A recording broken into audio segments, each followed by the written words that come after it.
得到反馈很简单，收到有意义的反馈却不容易。我们都不喜欢不请自来的建议以及非建设性的批评，所以在今天的单元，让我们来讨论是该如何邀请 valuable feedback。Hello， 欢迎来到 Executive Plus 主管与沟通力的 Podcast。I'm Sherry, an educator, certified coach, and style enthusiast. 我相信专业有效的沟通是语言跟逻辑的完美结合。And I'm Nick, a startup consultant, corporate trainer, and late-night gaming junkie. I believe great communication requires the right mindset and solid frameworks.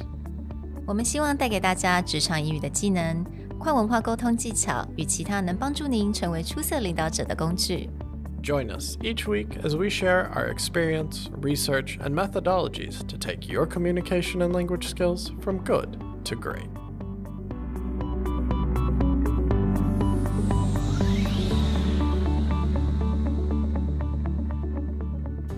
Hey everybody, welcome back to the Executive Plus podcast. Getting advice is actually not very hard. Getting advice that is usable and actually important to you is incredibly hard. Most people are very happy to share their opinion, but very seldom will frame it in a way that you can learn something. So, as the person seeking advice, how do you frame your questions or how do you frame your request in a way that gets you more valuable feedback that you can actually take action on? 这个月我们讲到了建立这些弱连结，那其实我觉得人都蛮喜欢提供他的一些 opinions or advice。那所以呢，在今天这个单元，我们就来仔细的来讨论，我们到底要怎么样得到对你来讲是很有意义的advice. Again, people love giving their opinions and advice. You know, that's why we call it, sometimes it's unsolicited advice or not very constructive opinions. Then, I think it usually happens when your question is just very general. Because in my head, what I wanted to receive may be one way, but I have no control of how they would actually give me their advice or opinions. So in general, we usually advocate for open-ended questions, right? Especially if you don't want to seem leading or you don't want to seem too serious, then if you want feedback, you don't give a close-ended question. We're going to modify that a little bit in the fact that when you're seeking advice, yes, you do want to leave room for someone to give their full opinion. But when you ask a truly open-ended question, you have no control over what kind of information is going to come at you. So if you just ask someone, how are you doing? Oh, we had a big event last week. How did I do? You can get a whole range of information, and some of it may not even pertain to you. If you're like, oh, we ran that event last week. How do you think the event went? Or how do you think I did? They may spend 20 minutes talking about like a certain speaker at the event and not ever get back to what you're looking for. Or maybe you were working on something in particular and the advice you get was about something that you didn't do very well, but that's not something you were focused on. Right, because a lot of times 有时候我们问人家，因为我们做了一个 presentation， 我们很想要了解我们做的是不是很好啊。当然如果能够听到是很好的一个 compliments 的话， it makes us feel good. But 如果你只是问对方，你觉得我做的怎么样？我刚刚在台上怎么样？那对方如果觉得说here comes my opinion， 他讲了说我觉得可能还要再多练习啊，要再更专业一点， that would just crush you.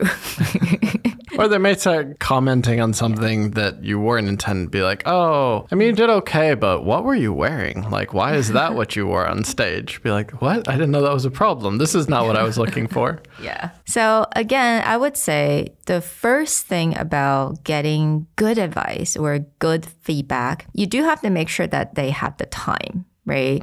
这个人他并不是说好像很急的要出门或者是 run into another meeting， 你要 make sure 他是有时间而且他是可以经过思考的 right? So I think arranging time or have them just to make sure that they do have the 10 minutes or 15 minutes of time to sit down with you. So whether this is an email or you just cross someone in the hall, be like, hey, can I get 5 minutes of your time? I'd really like your feedback on this thing. Right? Just be specific. If you're like, hey, can I get 5 minutes? Again, when you have that very open-ended question, they may be like, to talk about what? Yeah, exactly. What do you want? Yeah, exactly. Like, is there something that I need to do for you? What is this? But if you're just very specific and say, hey, can you give me a few minutes this afternoon? I really like your opinion on how the monthly presentation went. Now, the next thing, which is something that we have already talked about, is how to get more specific with your request and with your question. When you're asking these questions, you need to think a little bit about how to ask guided questions. So aside from that just very open-ended, like, how did I do?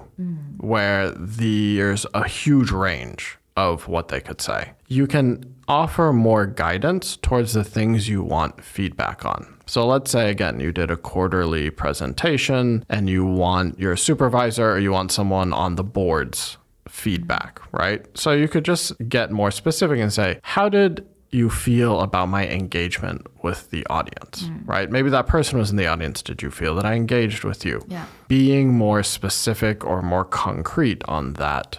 What am I looking for in my feedback with guided questions? Or how can I improve on engaging with audience? How can I do better at that? Yeah. Or let's say you do want specific advice about your presentation. Don't just say the presentation as a whole. Start with a specific section. In what ways can I improve the opening? Or did you really feel that I lost you in the middle? Now they can think back about certain things and then give you advice on that piece, rather than just being like, how was my presentation? Maybe the opening went really well, but they fell asleep halfway through, so they can't really comment on the end.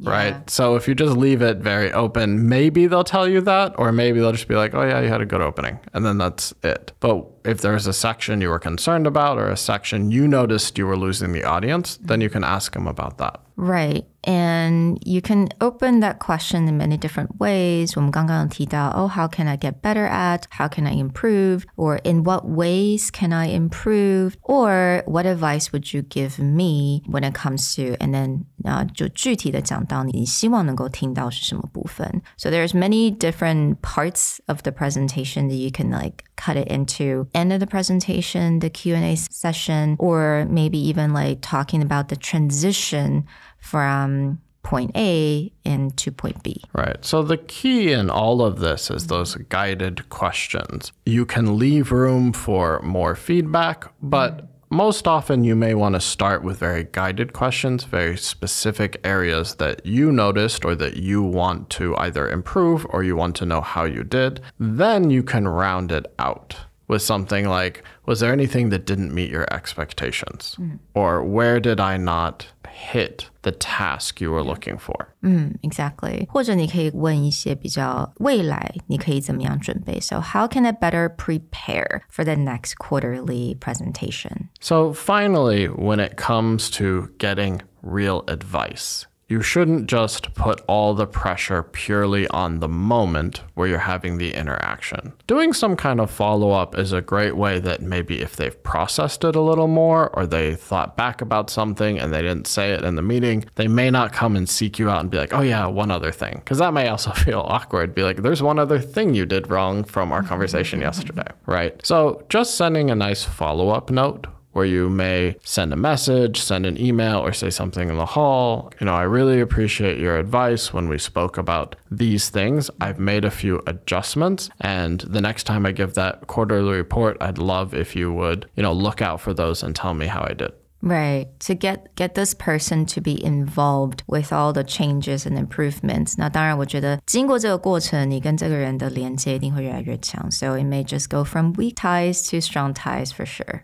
And like a quick example of you may feel that when it comes to weak ties, like, is it a little weird to ask this person for advice? But as Sherry said, everyone loves to give their advice and opinion, and myself included. In fact, there was I would say more like an acquaintance, someone that we know, but I wouldn't say we know really well. And they ran an online webinar and they invited me and I actually joined just to listen in and kind of support. And then I was surprised that after they specifically sent me a message on Facebook and said, I saw that you were in the webinar. we had a conversation before about how I should present what I'm doing as a business. I would love if you could just take a few minutes and let me know what you thought about the webinar. And then she had like a few specific questions. But it was something that, yeah, again, I've probably only had 2 conversations with this person. But as soon as they said that, then I felt like, oh, okay, yeah, this person's trying really hard. And so I gave my advice based on the feedback that she was looking for. So if you have an opportunity, build a personal connection with someone, ask for their feedback. They'll usually be very happy to give it to you. But again, don't just leave it wide open. Use those guided questions and also try and direct the conversation towards the things that you want to improve on. We hope you enjoyed this episode on how to get better quality advice when you ask for feedback. We'll talk to you guys next time. Bye. Bye.